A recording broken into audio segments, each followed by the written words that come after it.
a modern cinematic audiobook inspired by The Psychology of Money. INTRO, the silent force that shapes everything.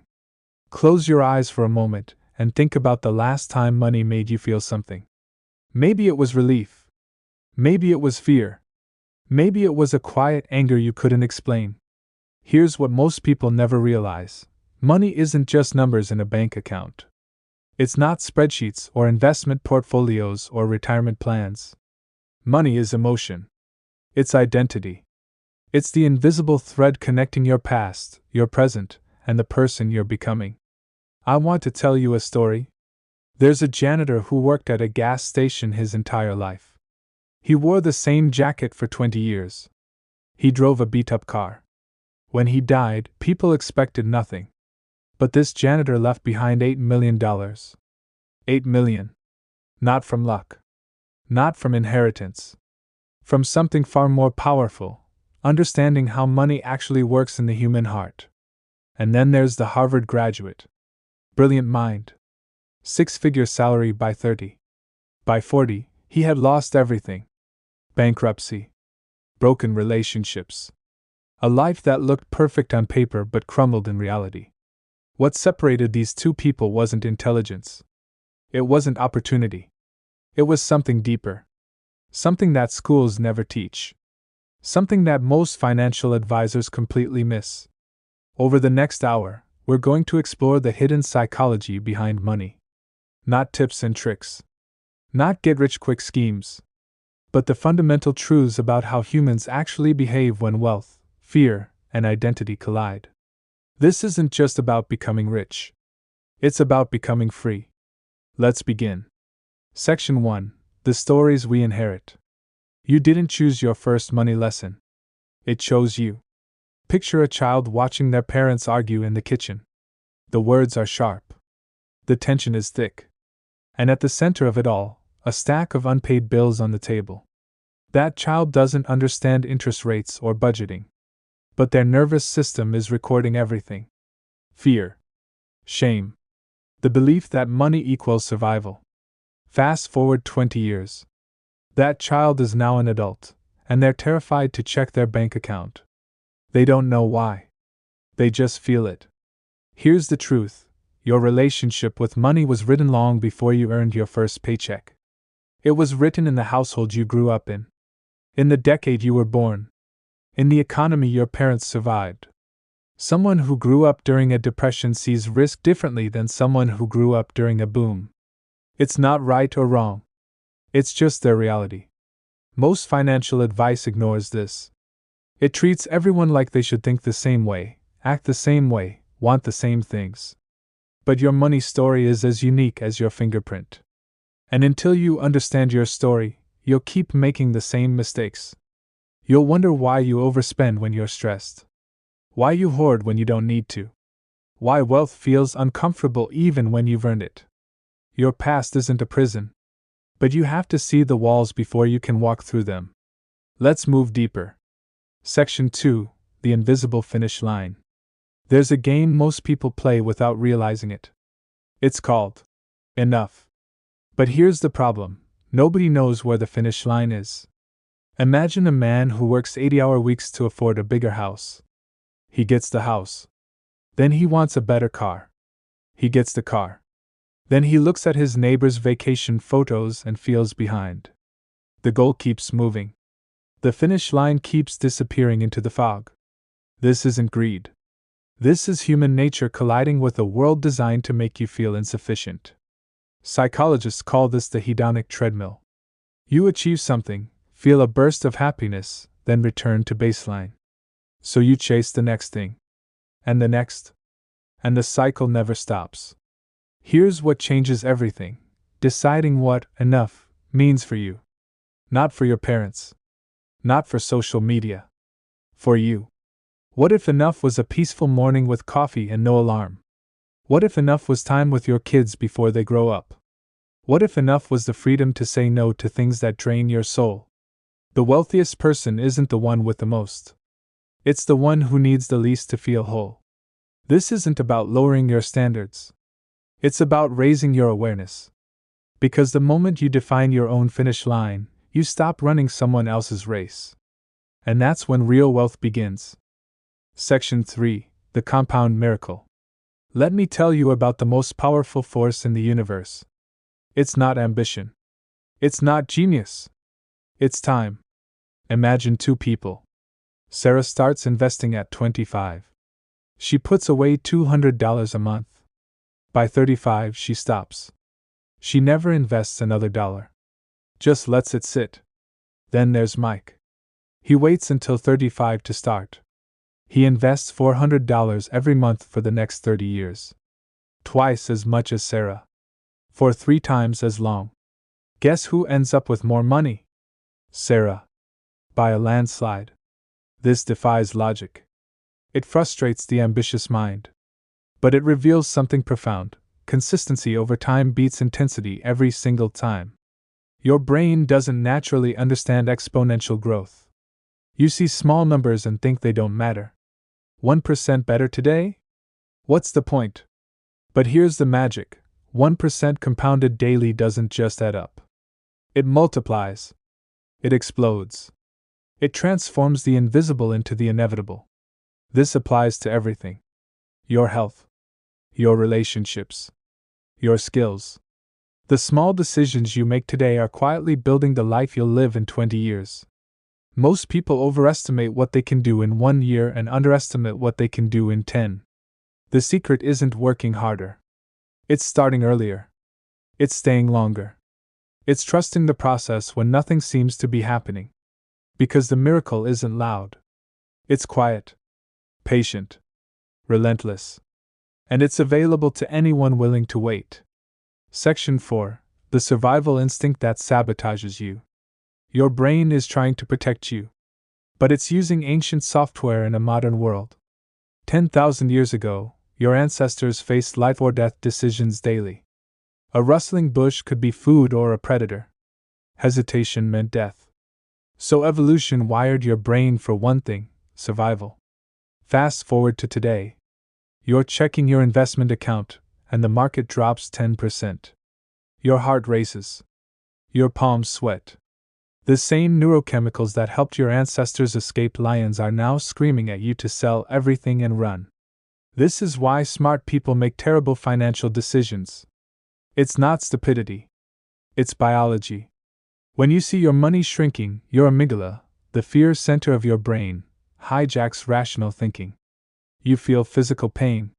Your body doesn't distinguish between losing money and losing safety. So you panic. You sell low. You buy high when everything feels safe again. You do the exact opposite of what works. Here's the shift: understanding that fear isn't giving you accurate information. It's giving you ancient information. The market will drop. It always has. It always will. But over decades it climbs. The only people who lose are the ones who let fear make their decisions. This isn't about ignoring risk. It's about recognizing when your survival instinct is lying to you. Because in the modern world, patience is the predator. And panic is the prey.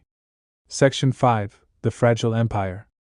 There's a difference between being rich and being wealthy. And most people never learn it until it's too late. Being rich is having money. Being wealthy is having time, options, and breathing room. You can be rich and fragile. A high income with high expenses. An impressive lifestyle built on debt. One layoff, one medical emergency, one bad quarter, and the whole thing collapses. Wealth is different. Wealth is the money you don't see. The savings you don't touch. The investments that grow quietly while you sleep. Let me paint a picture. 2 people are in the same salary. One drives a luxury car, lives in an expensive neighborhood, posts vacation photos that make everyone jealous.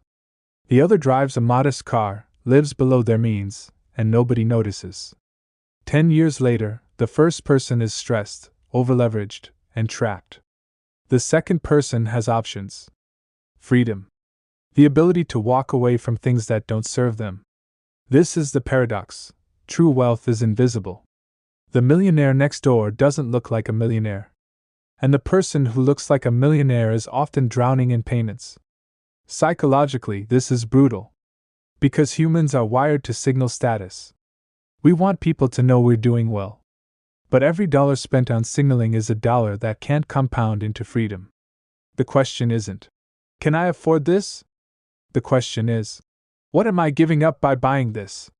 Because everything has a hidden cost. And the most expensive thing you can buy is other people's approval. Section 6. The luck you don't control. Here's an uncomfortable truth. Some people win because they were born in the right place at the right time.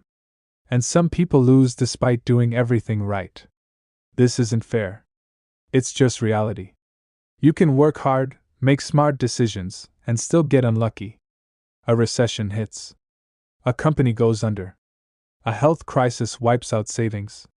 Skill matters. But so does randomness. And here's the twist: successful people hate admitting this. Because if luck played a role in their success, it means they're not entirely in control. It threatens their identity. So they create stories. They convince themselves it was all skill, all vision, all hard work. And then they take risks that assume the universe will keep cooperating. This is where empires crumble. Not from lack of intelligence. From lack of humility. The antidote is simple but profound: plan like skill matters, but prepare like luck exists.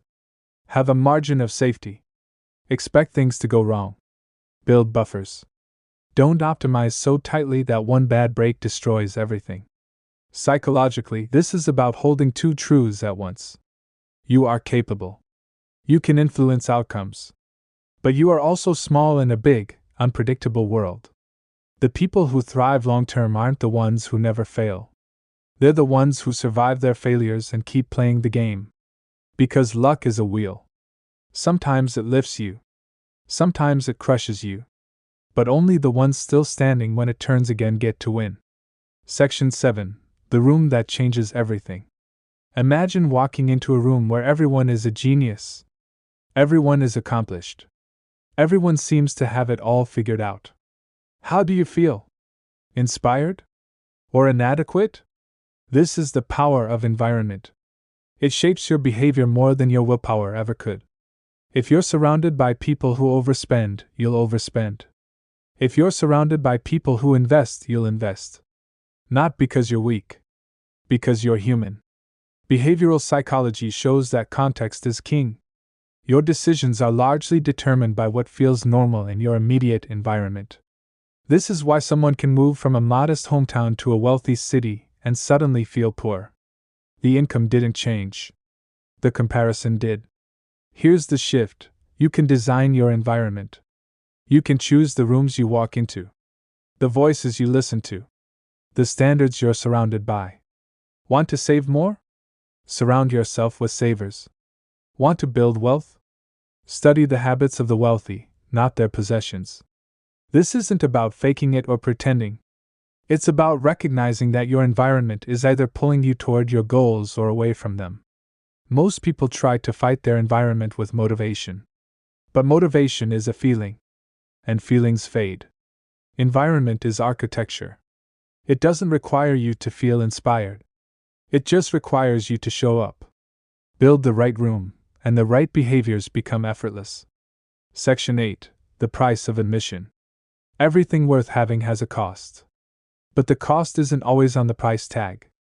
The stock market will make you wealthy over time. But the price of admission is volatility.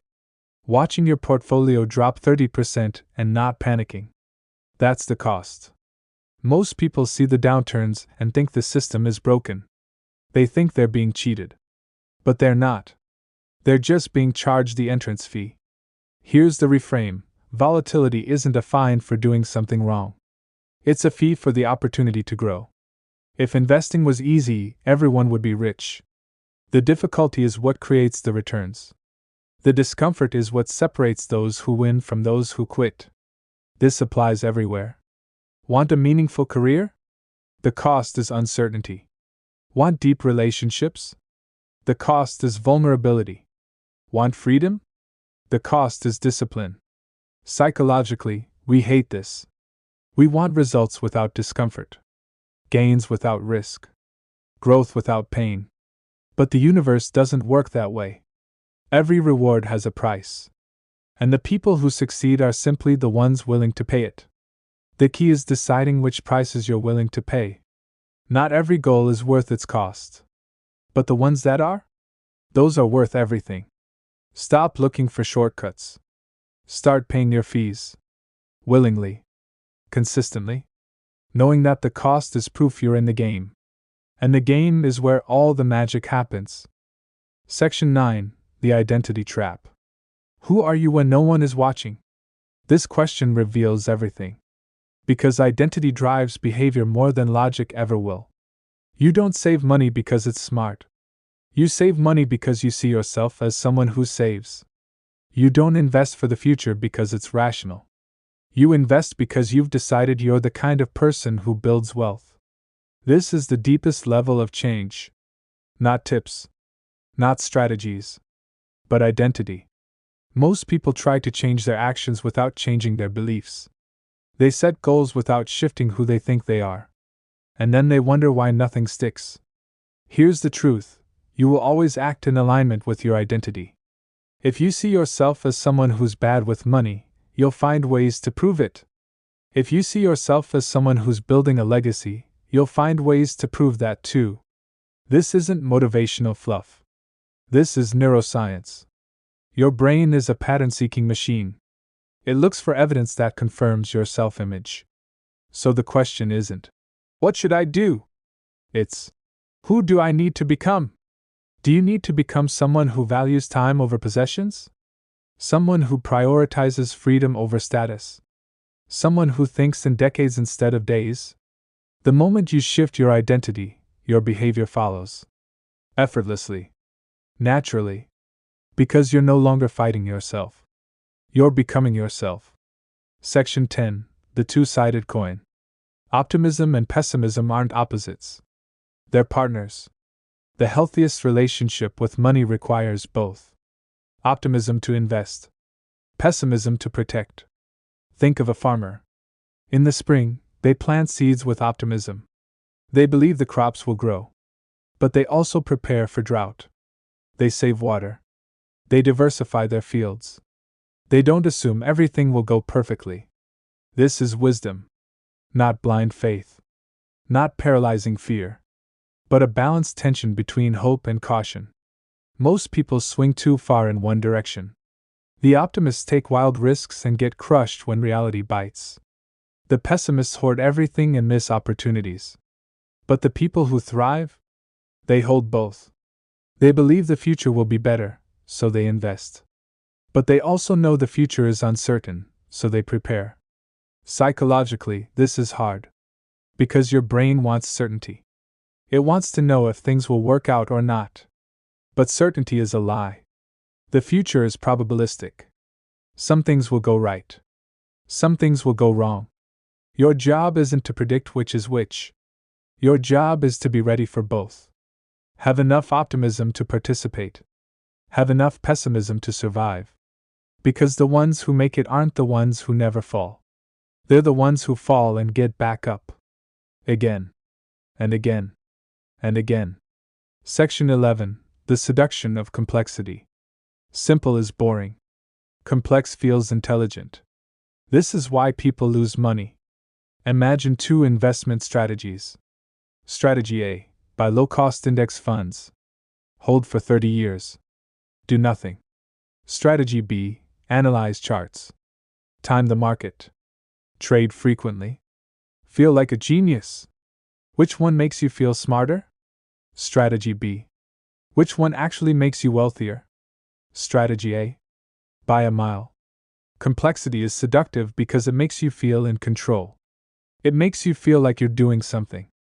But in most cases, doing something is worse than doing nothing. Behavioral finance reveals a painful truth: the more you trade, the worse you perform. The more you tinker, the more you sabotage your own success. This isn't just about investing. It's about life. We complicate our diets. We complicate our goals. We complicate our relationships. And then we wonder why nothing works.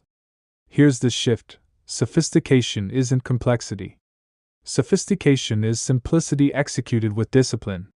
The wealthiest people don't have the most complicated strategies. They have the most consistent ones. They do the boring thing. Over and over. For decades. While everyone else chases the exciting thing and goes nowhere. This requires a different kind of intelligence. Not the intelligence to understand complexity, but the intelligence to resist it. Because the market rewards patience, not cleverness. And life rewards clarity, not confusion. Keep it simple.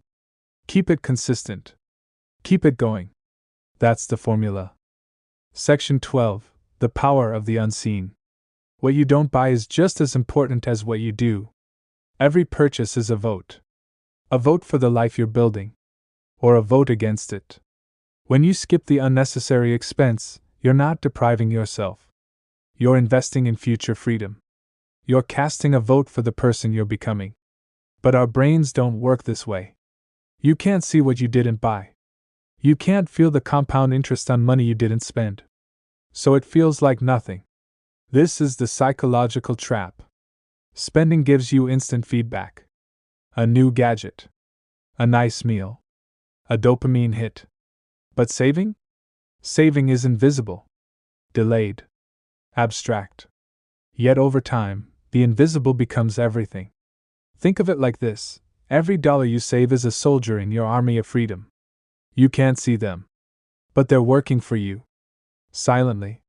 Relentlessly. Multiplying in the shadows. The question is, are you building an army or are you spending your soldiers on temporary pleasures? This isn't about deprivation. It's about intention. Spend on what genuinely adds value to your life. But cut ruthlessly on what doesn't. And here's the secret: the things that truly matter, time, health, relationships, peace, they rarely cost what you think. The expensive life is often the empty life. And the simple life is often the richest. Choose wisely. Because every choice is shaping the future you can't yet see. Section 13. The Comparison Thief. There's a quiet thief stealing your peace. It's not a person. It's not a system. It's comparison. You're doing well. You're making progress. Then you see someone else's success, and suddenly your progress feels like failure. This is the curse of the modern age. We're exposed to more success, more wealth, more highlight reels than any generation in history. And it's destroying our contentment. Here's the psychology.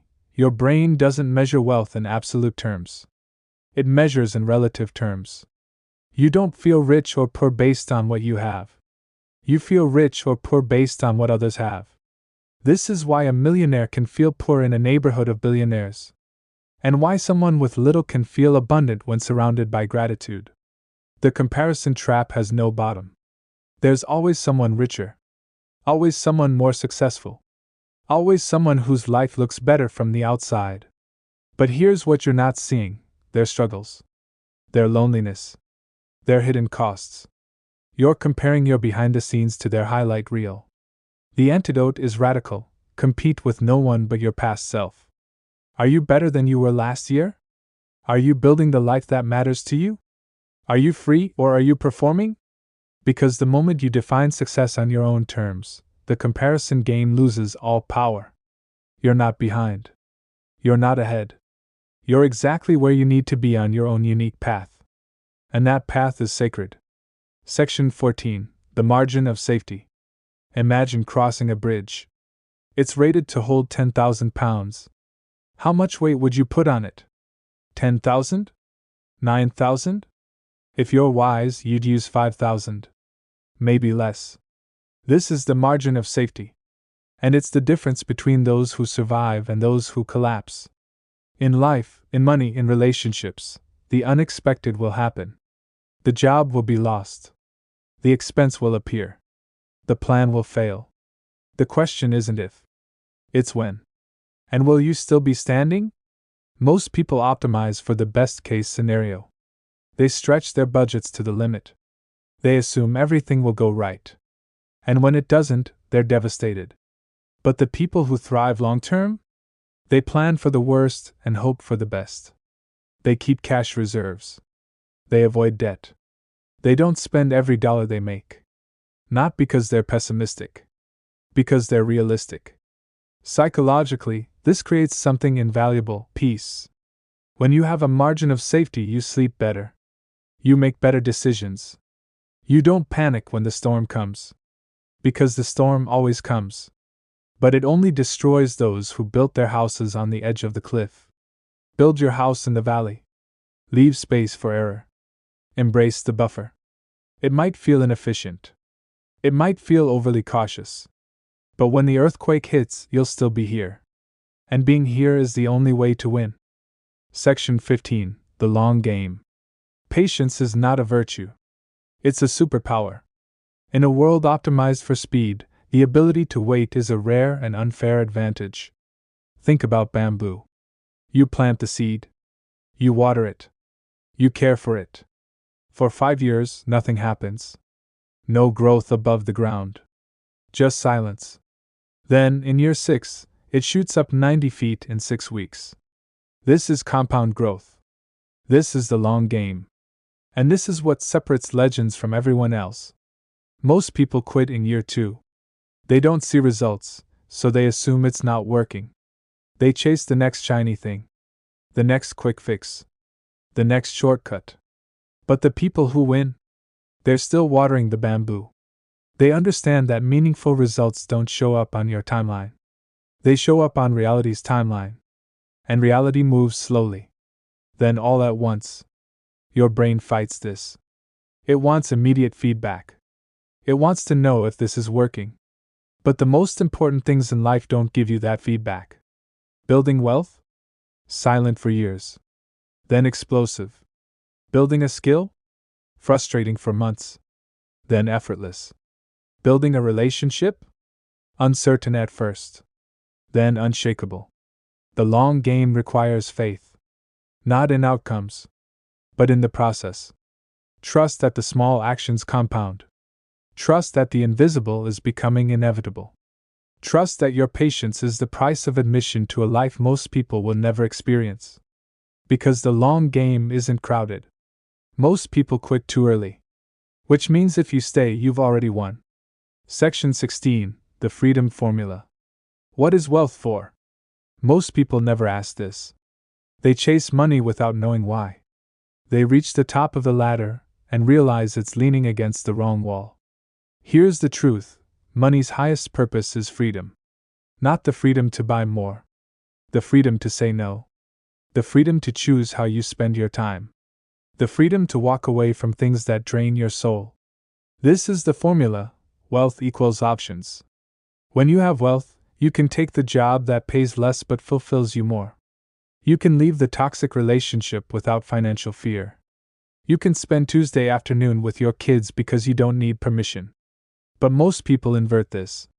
They accumulate possessions that steal their freedom. The big house with the big mortgage. The fancy car with the high payment. The lifestyle that requires constant striving just to maintain. They're rich. But they're not free. They're trapped in golden handcuffs. Real wealth is the ability to say, "I don't need to do this anymore," and mean it. Psychologically, this requires a shift. From acquisition to liberation. From more to enough. From impressing others to impressing yourself. Ask yourself, what would I do if money wasn't a factor? Then reverse engineer your life to make that possible. Because freedom isn't something you buy at the end. It's something you design from the beginning. And it's available right now. Not when you have more, but when you need less. Section 17. The story you tell. You are not your bank account. But you are the story you tell about it. Two people can have the same amount of money and live completely different lives. One feels rich. One feels poor. The difference? The narrative. One person tells a story of gratitude, progress, abundance. The other tells a story of lack, comparison, never enough. Same facts. Different stories. Different lives. This is the final frontier of wealth psychology. Not the money itself, but the meaning you assign to it. You can have $1 million and feel anxious. You can have $1,000 and feel abundant. Because wealth is first a state of mind, then a state of your account. Here's the shift: take ownership of your story. Stop letting society write it. Stop letting comparison write it. Stop letting fear write it. Write a story where you're enough. Where what you have is enough.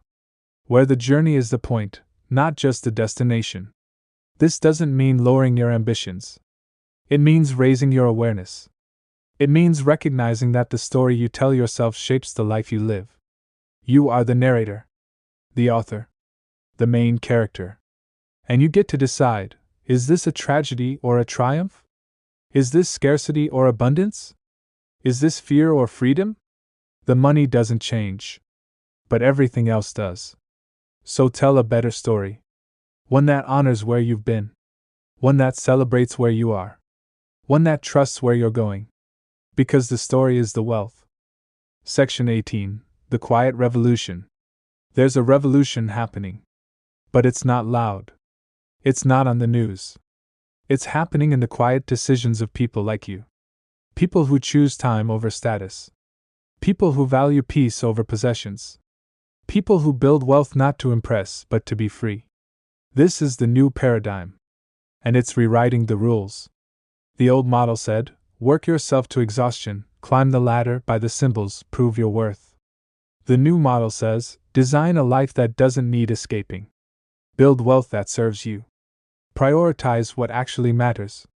This isn't anti-ambition. It's pro-clarity. It's pro-intention.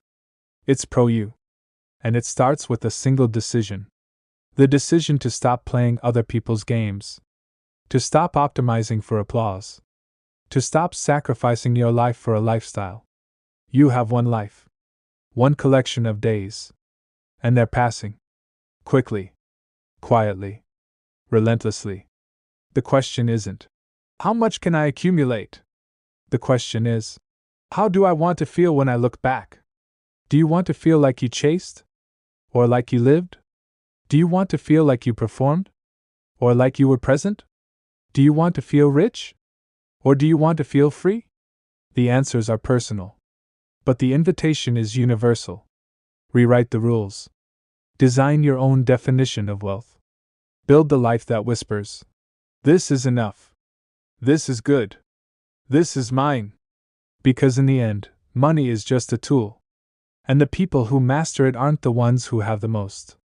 They're the ones who need it the least to feel whole. Ending, the person you're becoming. We've traveled through ideas, through psychology, through the hidden truths about money, behavior, and the human heart. But this was never just about money. It was about you. The person you're becoming. The life you're building when no one's watching. Here's what I want you to remember. You don't need to be perfect.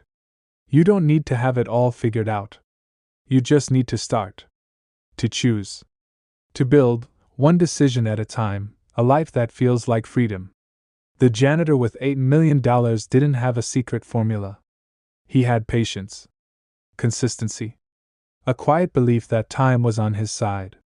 You have the same tool. The same opportunity. The same choice. Will you chase? Or will you build? Will you compare? Or will you create? Will you perform?